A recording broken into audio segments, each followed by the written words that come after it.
You all hear me in the back now?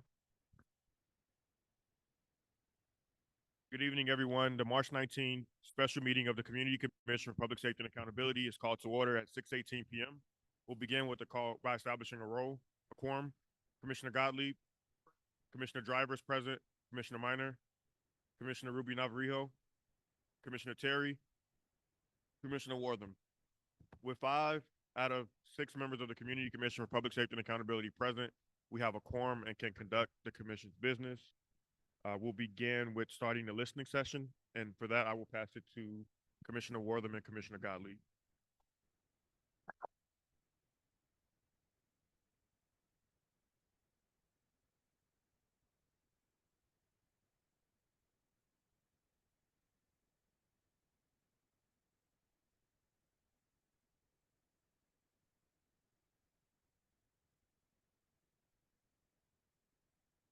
Hello? Hello?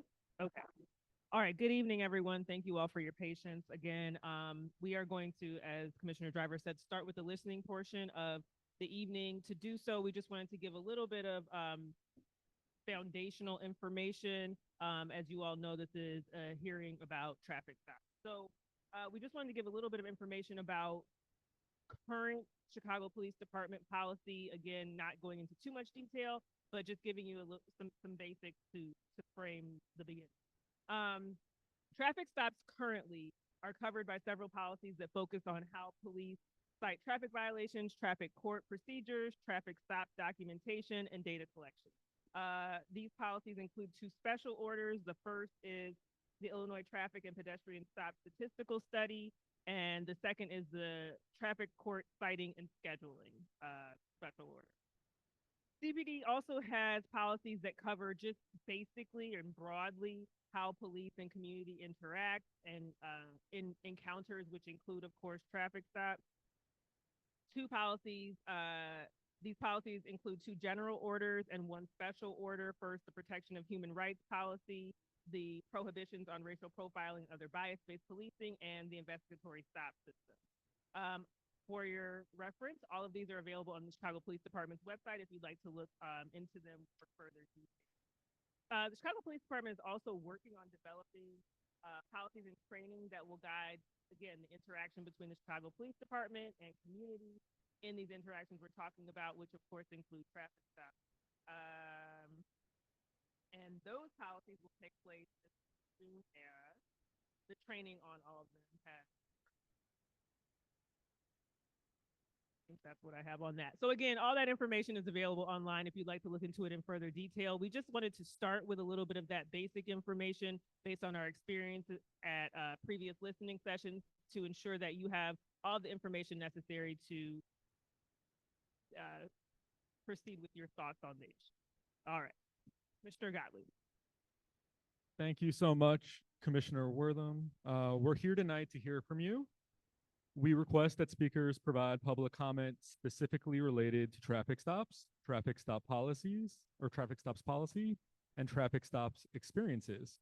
If you would like to share your feedback, you have a few options. You can speak at a public meeting. You can also submit public comment in writing by emailing your comment to Community Commission Public Comment at cityofchicago.org, including traffic stops in the subject line. Or you can bring a copy of your comment to one of the commission's public meetings and give it to someone on the commission or someone on the commission staff. People who wanted to speak during the public comment period tonight were asked to submit their names in writing earlier tonight. Names were drawn at random by a member of the commission staff. Speakers will be called in the order in which their names were drawn. If your name is called to offer public comment, we ask that you approach the microphone and line up in the order in which your name was called. When it's your turn to speak, please say your name, then spell your name, then offer your comments. Each speaker will have 2 minutes. We've allotted a total of 1 hour for public comment. Before we begin, can somebody from staff verify whether or not the meeting that we posted had a 6 or 6:30 start time? I think there's some confusion.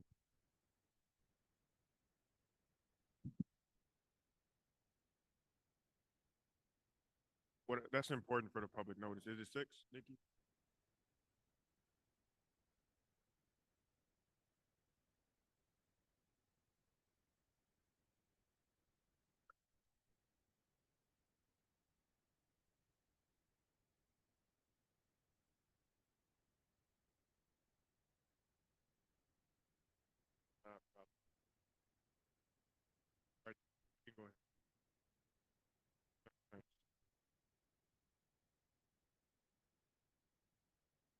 calling names now. So I'll call you in groups of three. You can either line up at the microphone. If you're not able to get to a microphone, please let one of our staff members know.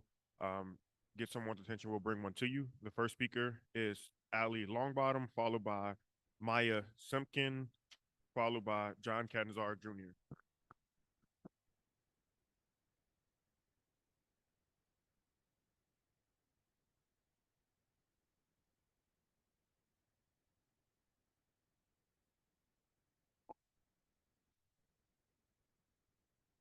Hi, my name is Ali Longbottom, and I'm here today speaking on behalf of the community as a member of the Freedom Move.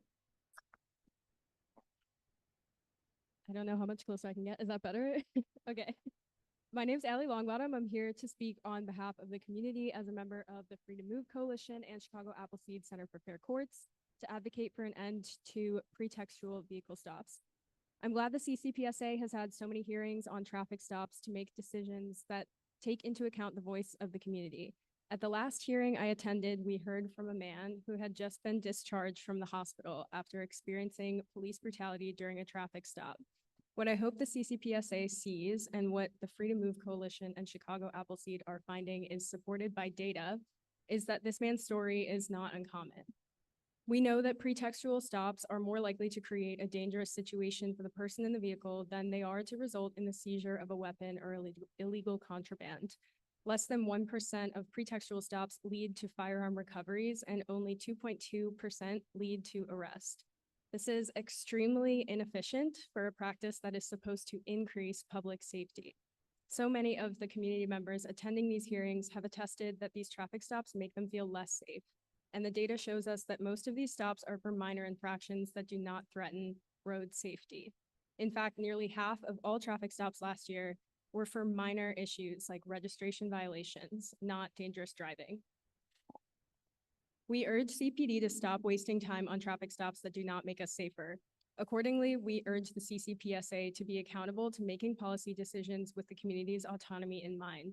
Decisions about our community ought to be made with the community's approval and insight. Instead of making these suspicionless stops, officers should focus on actual dangerous driving behaviors that pose a risk to public safety, not on minor violations. Searches during traffic stops should only happen when there's actual suspicion or probable cause. Consent searches should be fully documented on body cameras to ensure transparency.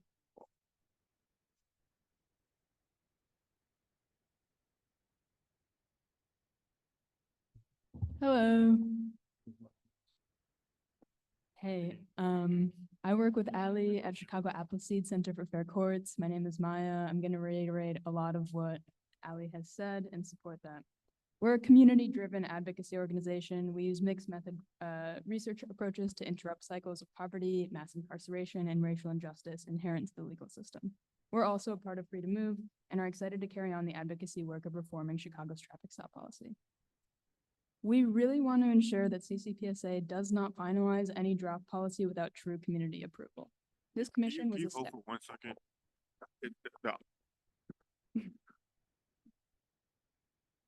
So there's a lot of feedback. I want to make sure I can hear you. Can you hear me now?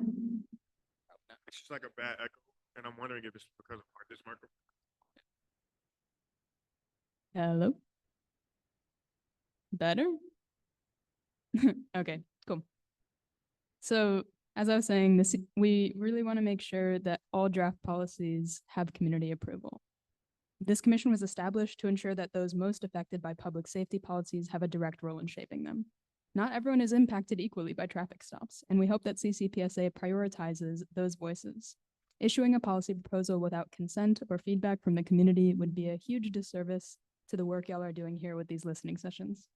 You hear me? Okay, cool. What we want is a safer Chicago with effective resource use. We want police to stop wasting time and money on stops that don't make us any safer. Traffic enforcement should be concentrated on dangerous driving. With almost half of all traffic stops in 2023 being for minor licensing or registration violations, we know that resources are being wasted. If the city truly cared about people driving with broken lights, it would be cheaper and more effective to automatically issue those people vouchers for car repairs, instead of tickets that keep the poverty cycle going and eroding trust with the police. Instead, we find that officers use these stops to investigate people for completely unrelated activity. Consent searches should only happen when there is probable cause or reasonable suspicion with clear documentation, as Ali stated. What we want is a clear timeline and plan for how community feedback is going to be incorporated into the draft policy. Thank you. If you can wait one minute, there's like a really bad echo. And I want to see if we can resolve it. You can't hear? Huh?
Testing, testing.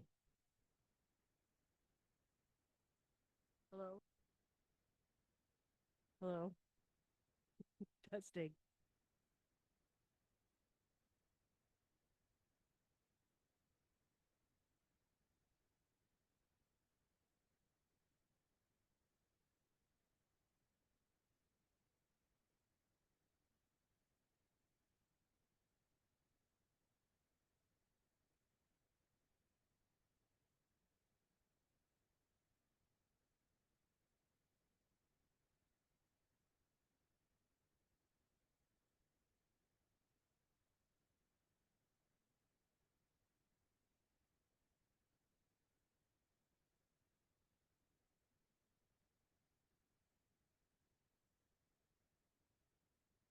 Sorry everyone for the technical difficulties. If we can't hear you though, it's a pointless hearing. So we want to take a minute to try to make sure we get the microphones correct and that we can actually hear what you're saying.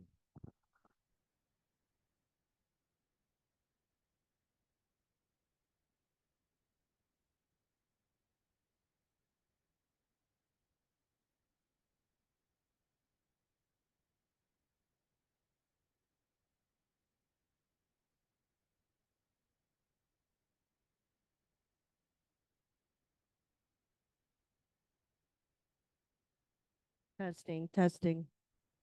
Better? Is that better? Okay.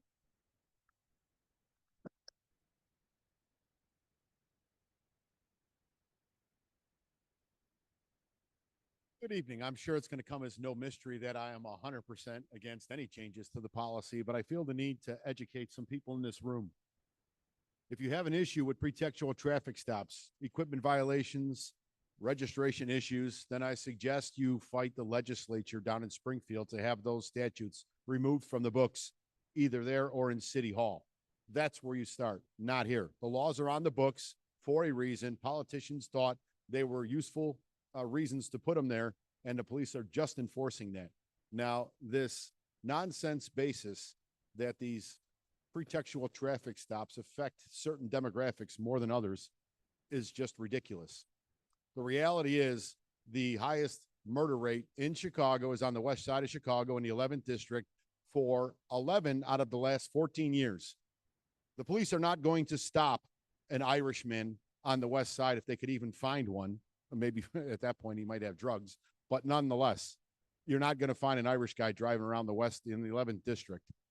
It's going to be a African-American individual. The same with certain areas and neighborhoods throughout this city. That's who's going to end up getting stopped. It's not a bias. You're looking for a certain person. That's where the crime rate are highest. That's where police are focused to try and save lives. I always thought it was unique that the city talked about one life saved or one life lost is too many, but apparently one life saved is not enough. Guns are taken off the street. And again, I will just tell you the thought that now you're going to take taxpayer dollars to pay for vehicle code violations for people who don't want to get their vehicle fixed makes perfect sense. Just steal more tax dollars to pay for other people's problems that they don't want to get addressed. That's a whole different thing than this conversation as far as being able to afford vehicle upkeep. But I can tell you, the police officers, you're going to hear a lot of that next month if you come to the lodge for that listening. But the police officers are at at a higher risk than anybody in this city when they make these traffic stops, and they do it to make the rest of the city safe. You should say thank you.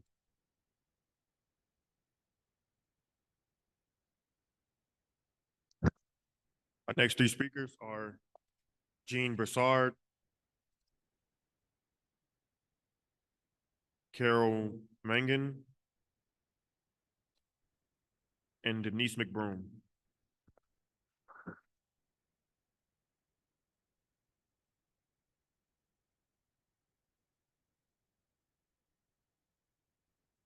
Is Jean here?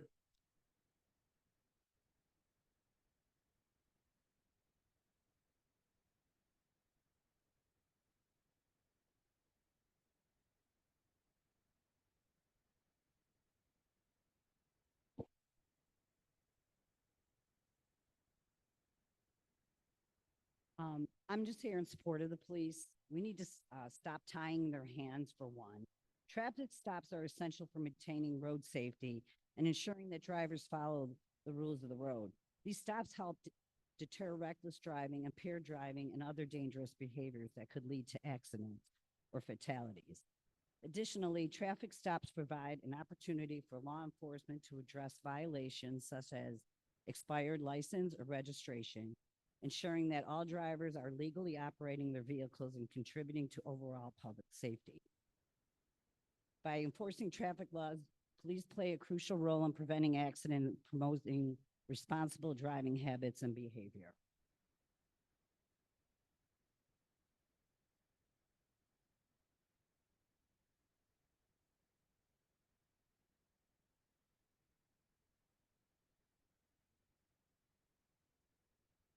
My name is Carol Mangan, and I'm here in support of the Chicago Police Department. I had the unfortunate experience of sitting through a Freedom to Move presentation during one of our DC meetings, about 90 minutes of my life that I will never get back, with uneducated people trying to tell me that drivers have not using their blinker or their headlights or taillights being out are not a safety risk, when in fact, there's a reason why we have automobile engineers and why they came up with these safety features. And I just wonder why, Mr. Driver is the driving force of this when we all know that he's had some traffic stops and some issues in the past. That's a rhetorical question. So that's it. I support everything that Mr. Canizara has spoken about, that traffic stops help keep our city safer. We want to move forward to keep the city safer. We don't want to move backwards. This is a move backwards with skewed data. People that don't live in the city, people that didn't grow up in the city. We live in the city. We've grown up in the city. We know the city problems. We know things that need to be fixed.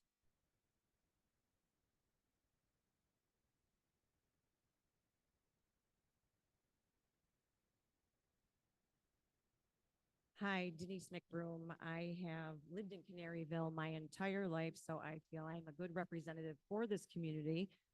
But today I'm reading a letter on behalf of Alderman Raymond Lopez. President Driver and members of the commission, welcome to the 15th Ward and its historic Canaryville community. I wish I could have been here to offer these remarks in person. However, a lack of coordination by the CCPSA has made tonight's meeting difficult for myself and members of the community to participate. Thank you to 9th District Councilor Denise McBroom for sharing this message with you and the members of the community in attendance tonight. Currently, the Chicago Municipal Code grants the ability to the CCPSA to create policy for the Chicago Police Department. What the enabling ordinance of the CCPSA does not allow is the commission's ability to create parameters, policies, or procedures that violate the municipal code itself and its subsequent enforcement by the Chicago Police Department. It remains highly disingenuous for any leader or organization to mischaracterize traffic stops as anything less than the enforcement of the law. Window tints, non-functioning vehicle lights, failure to obey traffic signals, speeding, etc., are all legitimate reasons to be pulled over by local law enforcement. It should not be the goal of the commission to create mechanisms to avoid individual accountability. I believe the CCPSA should focus its attention on ensuring that all policies are adhered to by responding and/or engaging officers. Your policy goals should be ensuring all cameras are working, police lights and sirens are activated, and appropriate tone and tenor when possible for those whom are being investigated. If the city council created body is serious about improving positive outcomes during traffic stops, I recommend the commission and all district councilors read the Stop Improving Police and Community Relations by Dwayne Bryant. His work combines the themes of mutual respect, personal responsibility, and accountability. These three benchmarks should be the guiding pillars of the discussion. The CCPSA has the opportunity to educate communities ignorant to their rights and responsibilities when pulled over, the need for respectful engagement by both driver and law enforcement, and an understanding of what happens when either side chooses to violate the previous tenets. As someone elected to make laws in the city of Chicago for the last decade, I take that responsibility very seriously. It falls upon all of us to educate our constituents to understand what laws exist and what the repercussions are should they choose to ignore them. Consider that as you decided what exactly the purpose of this conversation. Until then, I remain respectfully Alderman Raymond Lopez. I'm aware of the time. The next three speakers are Lee Bilecki, Joya Mobio, and Anna McBroom.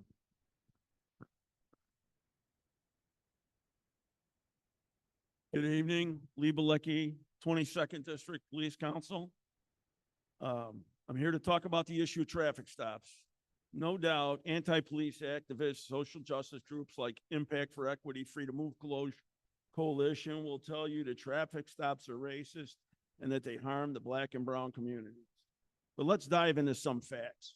Between January 1st, 2023 and December 31st, 2024, Chicago police have recovered over 8,000 guns on traffic stops. Now we can play with percentages, but that's a fact.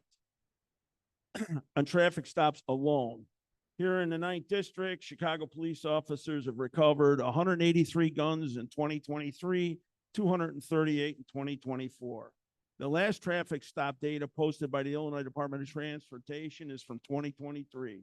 51% of drivers stopped in Chicago by Chicago police were Black drivers, 31 were Hispanic, 14% white. The highest percent of citations were issued to white drivers.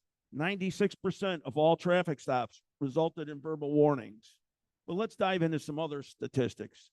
The latest community area trends list the top 10 communities for violence. I ask you, what are the police resources supposed to do? Since many shootings and acts of violence occur in these communities and cause undue harm and tragedy to the victims' families, where do you want the line in the sand to be drawn? Children are dying, not at the hands of police. Now, I could suggest some suggestions, and I will be making a proposal to the commission. But the bottom line is that while police continue to be the punching bag for these so-called social justice groups, the true problem lies in the communities where violence is occurring. Police need the ability to do their job. As I've said many times over, traffic stops must be based on probable cause and reasonable suspicion. They must be done constitutionally. And I know Brian took my poster, knocked my poster down, but I have a list of, I have pictures of guns recovered on traffic stops. I suggest everybody take a look at them. Good evening, Commissioner. My name is Joy Mobio, and I'm the policy strategist at Impact for Equity. And I'm here tonight to weigh in on CCPSA's traffic stop policy deliberations. Let me first start by saying no one needs to be educated on their lived experience of being stopped multiple times in a month. And to simply say thank you to CPD is spitting in the face of Black and brown people who get stopped and harassed every day here in Chicago. So the bottom line is that CCPSA needs to create a strong and effective CPD traffic stop policy that disrupts the status quo and addresses the root cause of Chicago's pretextual traffic stops problem. The traffic stops policy should include a minimum of 3 components. First, the policy should prevent police from making stops for a set of low-level traffic violations that we know don't pose a significant traffic safety risk that will require an immediate police response. Rather than spending thousands of officer hours on low-level violations, like a single broken headlight or registration that expired last week, police should prioritize responding to driving behavior that is actually dangerous. I actually got a call today that there was a 16-year-old girl who was murdered and they called the police didn't come. She was outside for hours until the police came. So these are the types of incidents that we're saying that the police should actually be addressing. That would include also stopping someone when they're driving at dangerous speeds or if they're running at a red light.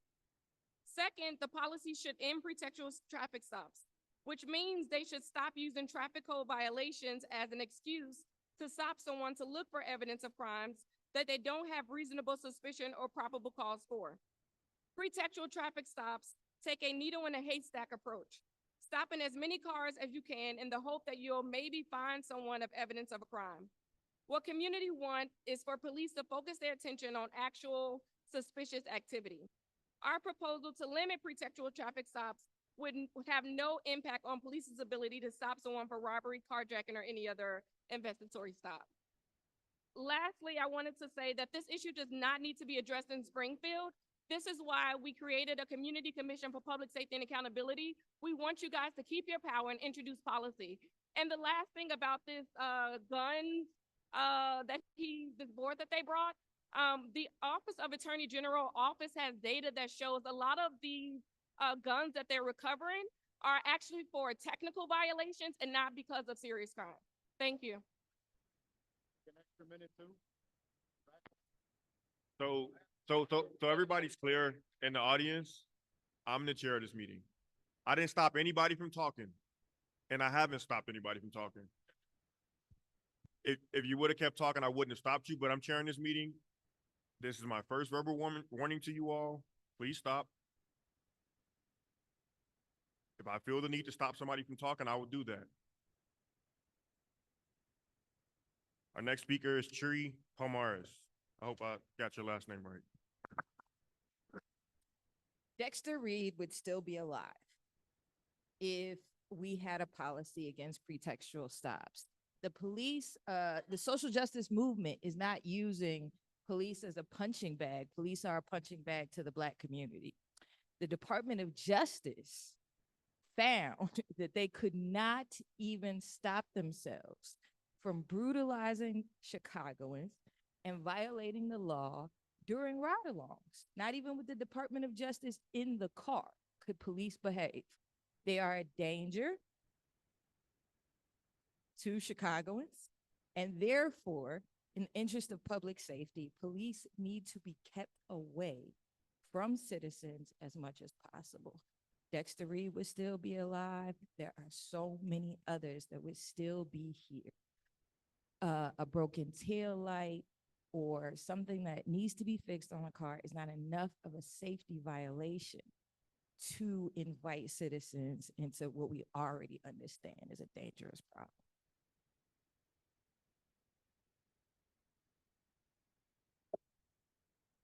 Thank you. Is there anyone else who has not turned in a witness slip that would like to speak? You can come up to the microphone, please say your name and then spell your name and then offer your comment. Hi, good evening. My name is Erin Vogel. I am one of the district counselors from the 9th District. Thanks for holding this session in our district. Pretextual traffic stops do not make us safer. And as you heard from my colleague about guns and gun violence, that is not traffic stops. Some data to consider among those numbers, less than 1% of stops led to firearm recovery, showing the inefficiency in detecting crime. And only 2.2% of those traffic stops resulted in arrest, demonstrating the lack of evidence for pretextual searches. Fishing for contraband perpetuates cycles of harm and distrust. The number one complaint I'm hearing from my constituents is about slow or in some cases no response time to actual emergencies. Regarding officer capacity, officers should focus enforcement efforts on infractions that pose immediate public safety risks rather than minor vehicle issues. And for you as commissioners, we need a clear timeline for this community feedback on the draft policy, public reporting, for the community input, and justification for any feedback that may not be included in the reports.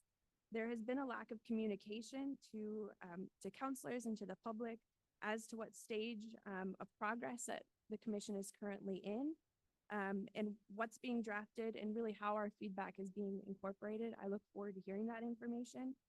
CCPSA must not finalize any draft policy without the community's approval. You are the Community Commission for Public Safety and Accountability. I do expect you to keep those most marginalized impacted by police violence at the center of your work and for the duration of your term. Thank you. Thank you. There are two online public commenters, the first being Darian Barnes.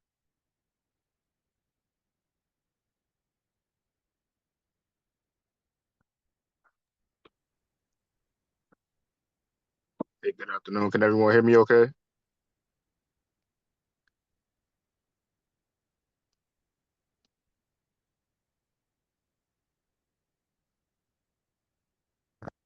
We can hear you. You can begin. Thank you for your time. So I'll begin. So I was pulled over about twice per week for a total of 7 times during the month of February. For context, I'll just tell you that I'm young, I'm black, I drive a Cadillac, my windows are tinted, and I was alone each time that I was pulled over.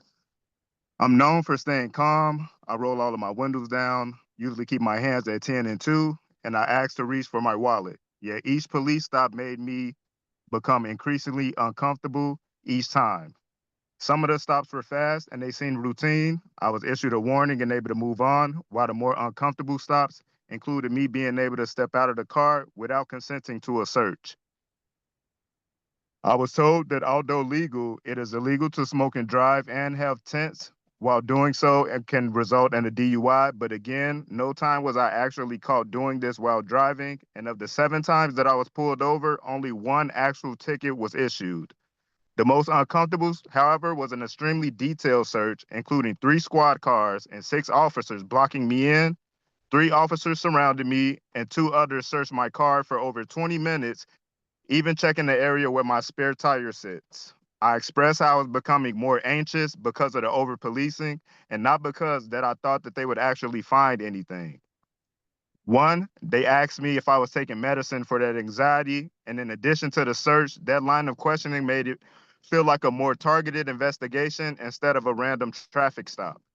The interaction showed me that although legal, the war on drugs still seems to persist as a way to over-criminalize and police Black populated areas, which do nothing to enhance actual public safety in our neighborhoods. I think some policies should redefine the reasonable suspicion or probable cause for a crime, what that is, because it can vary greatly from officer to officer. If only 2.2% of traffic stops result in an arrest, and only 1% of stops find illegal contraband, and less than 1% of stops lead. Our next speaker is District Council Member Elise Edwards.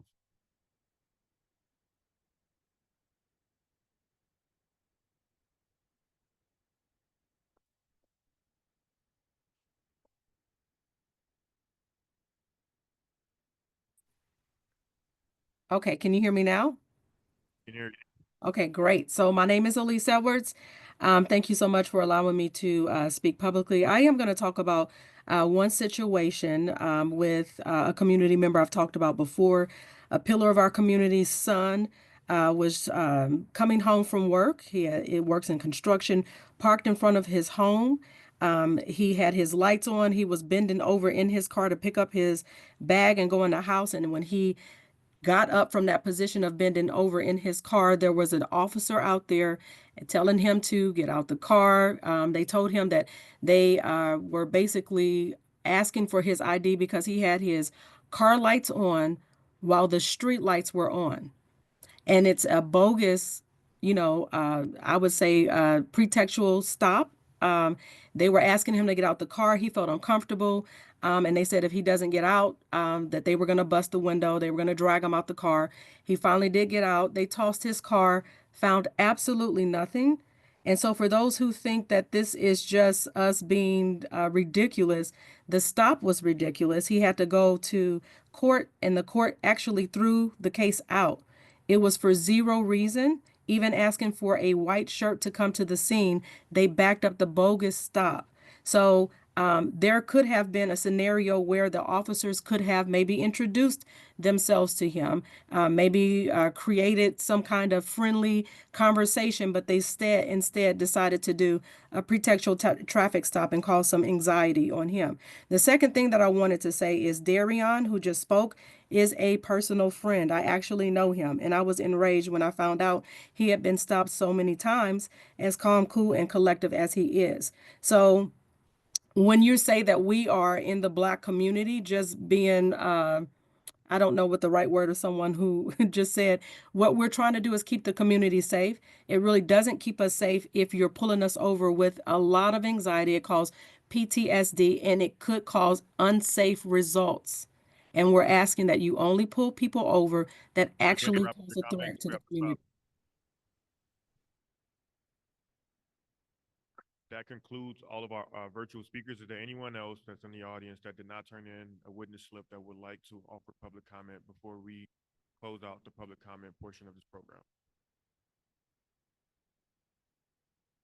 Make sure you, because you didn't turn in a slip, please state your name and spell it for the record.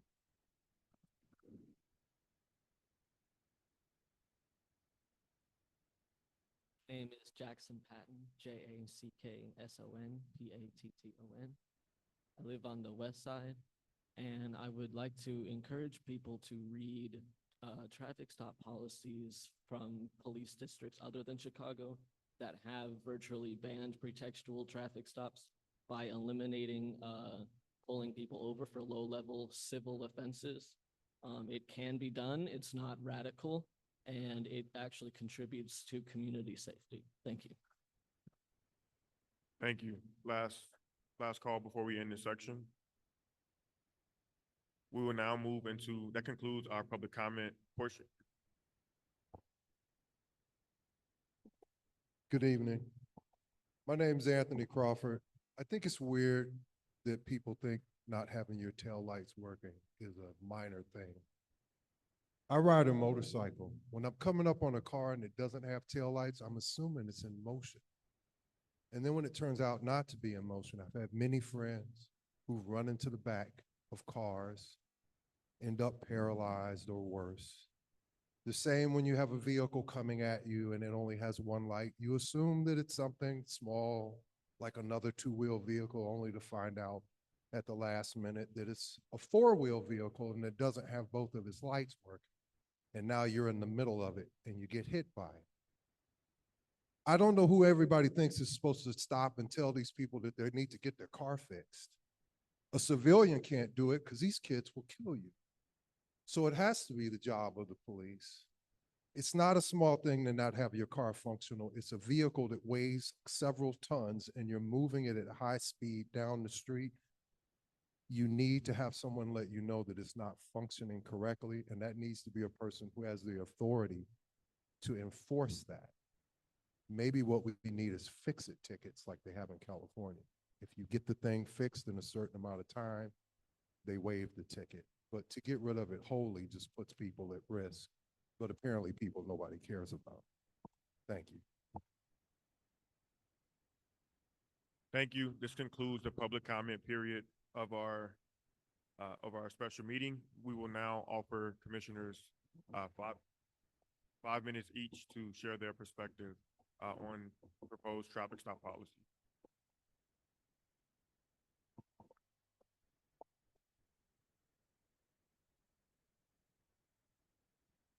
We'll begin with Commissioner Gottlieb.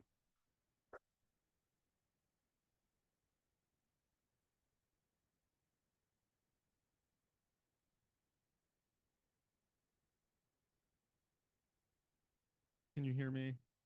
Yeah, okay. So Wait, thank before, you. Before you begin, that's a good point. Before you begin, for the record, Ramel Terry, Commissioner Ramel Terry, Vice President Ramel Terry is present. We have 6 out of 6 commissioners present for quorum purposes. Great. Thank you, President Driver.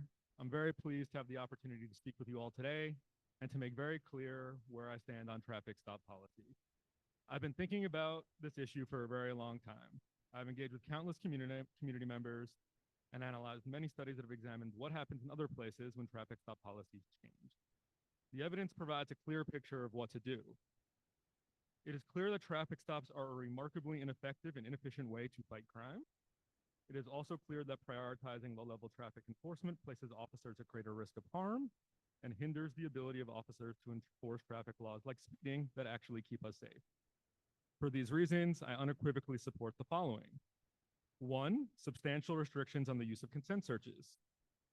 2, substantial restrictions on the use of low-level stops. And 3, substantial restrictions on the use of pretextual stops. I will break this down point by point, but I want to be super clear. State law does not preclude us from making these restrictions. Instead of debating whether to restrict these types of stops, I believe the commission should focus on identifying the exceptions to these restrictions, determining what standard of evidence should apply to these exceptions, and clearly defining the types of stops that are low level. Consent searches are unique in that we have a legal obligation to restrict their use. The consent decree clearly states that to conduct an investigatory stop, officers need reasonable articulable suspicion that the person is involved in a crime or possesses evidence of the crime. The consent decree is a floor, not a ceiling, so we are required to restrict consent searches to at least this extent.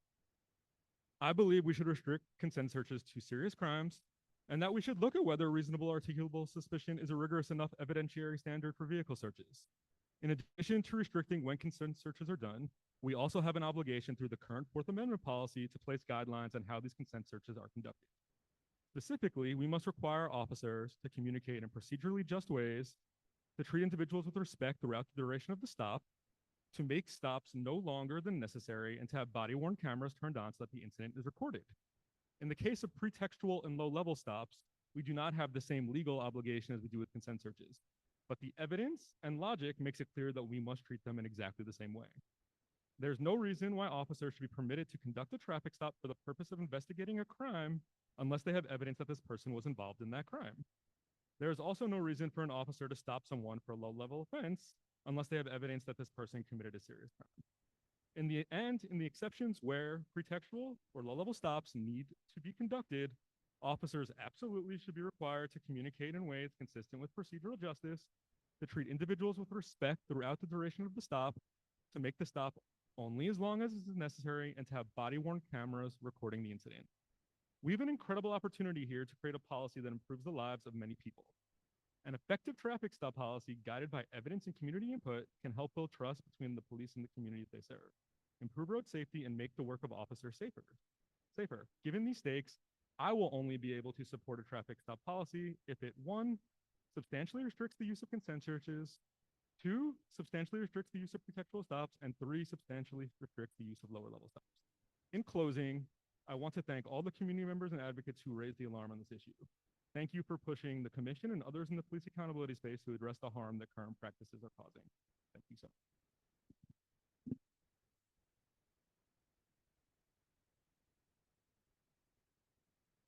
All right.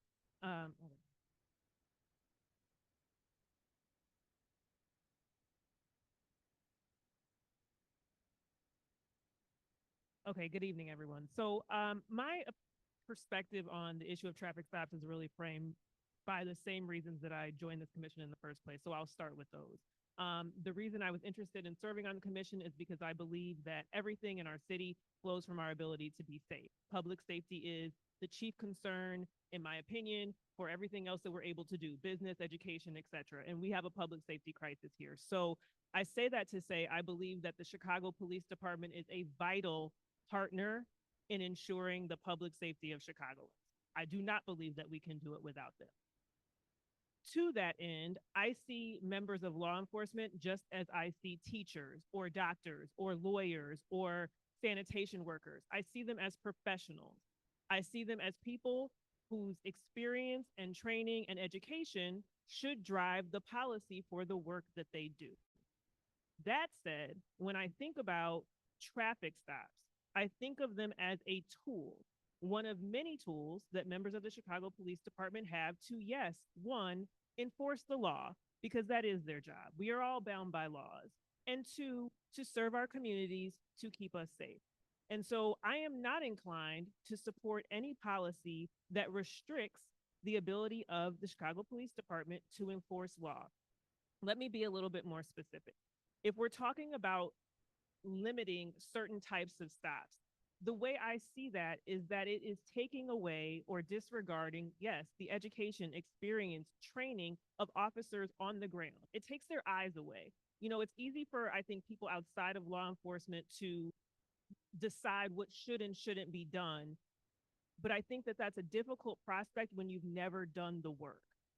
Those of us who've never conducted a traffic stop can read everything that we want to about traffic stops, but you'll never know how dynamic a traffic stop can be. A stop, yes, could start for one thing and in a millisecond become a different thing. When I hear my community talk, and I want to say this because in a lot of the conversations around traffic stops, I do hear race used as a justification for supporting a certain policy perspective. So I'm going to say this. I believe that every single Chicagoan is entitled to the same degree of safety. But I will say, as a Black woman who lives in Chicago, we have to be very careful about saying one entire community thinks one entire way about public safety and how the police should act. Because I am a Chicagoan who has lived here my entire life, with the exception of my time in college.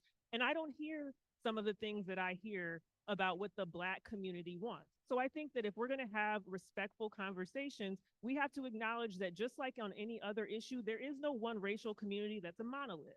So there are various perspectives throughout all communities about how we want to be policed, how we want police to behave. And I do think it's important to note that. So generally speaking, as it relates to limiting certain searches, as it relates to consent searches, as it relates to, what else are we talking about?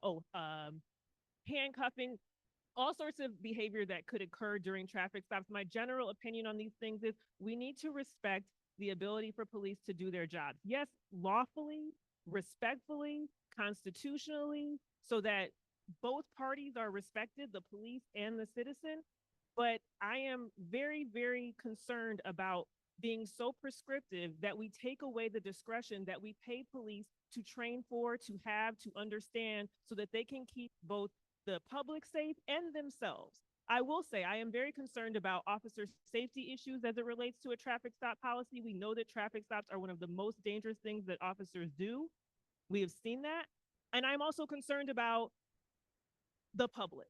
What I hear in my communities is a desperate desire to be safer in this city. And so I would like to give our department every single tool available to them to get us closer to that reality. I am not inclined to support anything that takes tools away from them. And so I hope that whatever we land on is a policy that is smart, that is effective, and that gets us closer to the type of safe city that we all deserve to live in.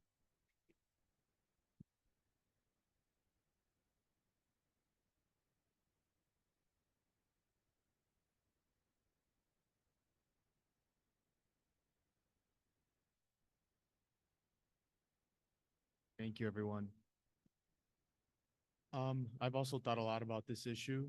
I think if there's going to be a policy that gets put in place that either restricts low-level stops significantly or consent searches, it needs to be done carefully, and it needs to be done in consideration in regards to the discretion that an officer will have in regards to these actions. For me, a big thing is resource allocation. On the north side, where I'm from and where I've lived, traffic, honestly, there really isn't any traffic enforcement. People blow red lights, people blow stop signs. There is no regard for that. Yet we see people, or I see officers on traffic stops for more than 20 minutes, or I notice that they spend a considerable more amount of time pulling people over. And this is just my personal observations as a resident of Chicago. So I think resource allocation is an extremely important thing to consider. And if this is a tool, which many officers have in conversations that I've had preliminary with them, they've told me that this is a tool for them. However, a lot of them have told me that they'd like for more guidance around it. A lot of their colleagues don't perform traffic stops the same as others. And I think there's a desire not to have mandates, but to have standards that all officers, especially when they conduct a good or bad traffic stop, that both a driver and an officer can be held to that account. So documentation needs to be incredibly important as part of a policy. And then also the training portion is going to be incredibly important, especially if we're going to be talking about specific terms. With that being said, I agree with a lot about what Commissioner Gottlieb had said around consent searches. I feel like there needs to be a real effort to reduce pointless interactions with residents. It's not safe. I went to my very first officer funeral, and Officer Martinez was, unfortunately, his life was taken away during a traffic stop. We also can't deny the dangers of traffic stops to police officers as well. And it only takes one bad interaction in a traffic stop for somebody to have a bad taste in their mouth about the Chicago Police Department. And then the cycle of tension will continue, and we never will really reach public safety. So I think that's another concern of mine as well, that often I feel like maybe gets overlooked. If people have been pulled over multiple times, which I've heard stories about in different district council meetings, how do you think that's going to make them feel the next time they get pulled over? So those are just some thoughts. No policy is final. We have had good conversations with the community, and the commission is going to continue their community-driven process. In short, I support a balanced approach. We can place sensible limitations on low-level stops, improve data collection, which I know is another important thing. Investigatory stops are different from traffic stops, and those are kept in different areas, and data interpretation and collection is important to understand the deployment of those resources. Improving interactions with documentation and include informed consent rules for searches. Yet we must do so with an eye toward accountability, public safety, and genuine community building. If done right, this policy has the potential to reduce disproportionate enforcement, foster trust, and offer a framework that both officers and residents find fair and effective. After all, public safety is a shared responsibility, and any successful solution will require respect, clarity, and cooperation on all sides. Somebody did mention examples in other cities and counties. In St. Peter's, officers in Minnesota, I believe, please somebody correct me if I'm wrong. Officers mentioned in a study that they actually don't miss a lot of the pointless stops. In smaller counties and municipalities, what is it called? Those standards, numbers that they set. You need to pull X amount of people. You need to give X amount of tickets.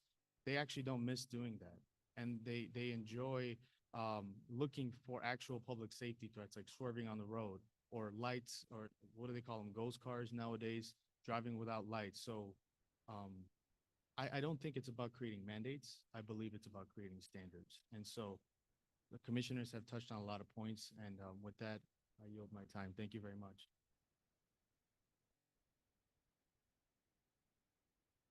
My name is Abia Minor.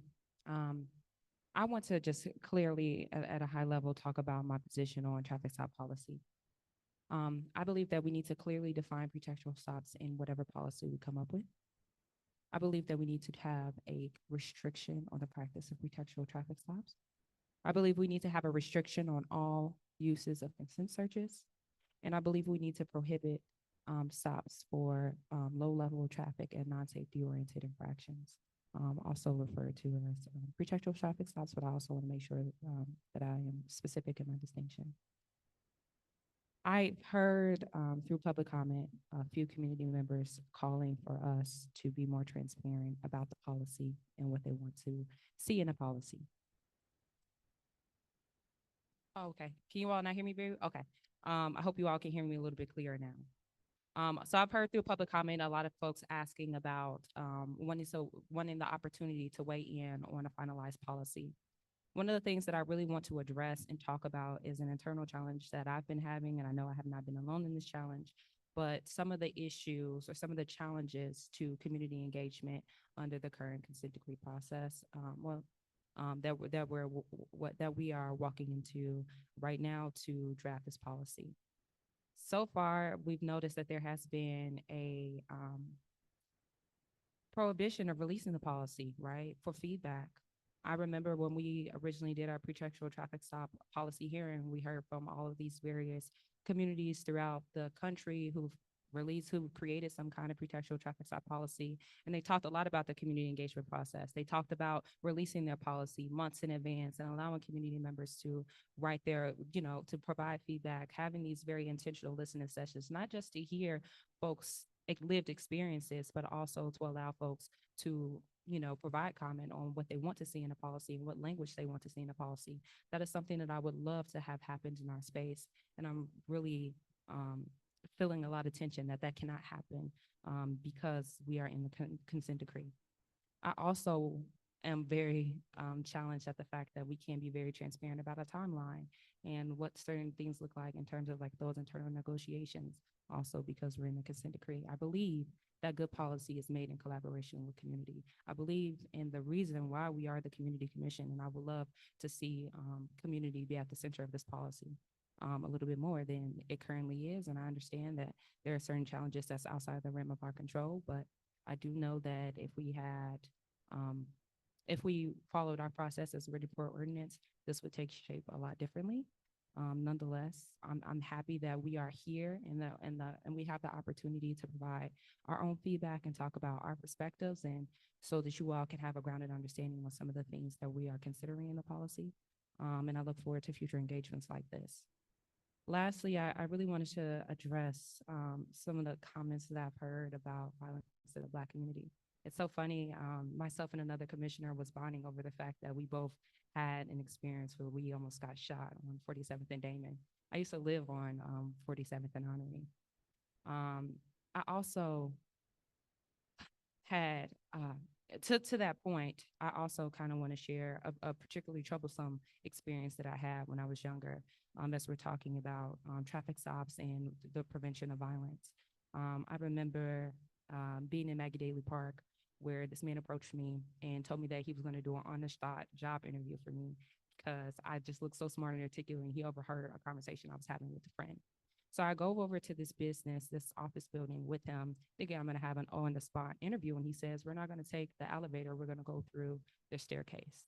I walk into the staircase with this man just to realize as the door closed that it was locked.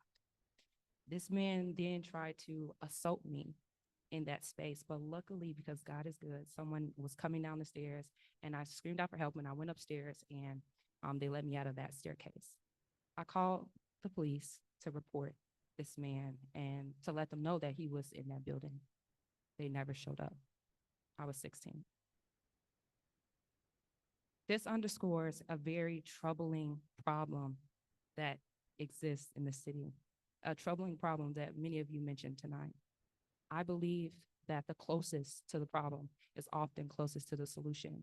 And as I read the DC monthly reports, there are so many community members calling for us to address response times in our communities, particularly those who are most impacted by violent situations and violent crimes. And I also be remiss as the youth commissioner not to mention that most of the murders that happened in last year happened between the ages of 24. The folks who were victims of those crimes were 24 years and under. That being said, that's what underscores my commitment to addressing alternative response. I'm almost done. I'm wrapping up, I promise. That's what underscores my commitment to alternative response in this work. And I believe that it needs to be done in collaboration with district counselors and community members who are most impacted by violence. I thank you so much for your time, for sharing my thoughts.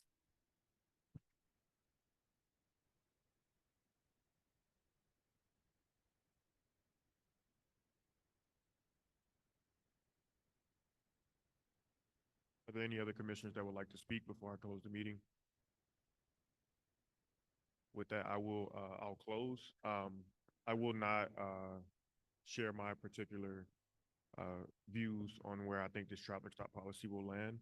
What I will say is at whether it's this meeting or several meetings that I've been to now and listening to folks in the community, it's very clear that this is a very polarizing issue.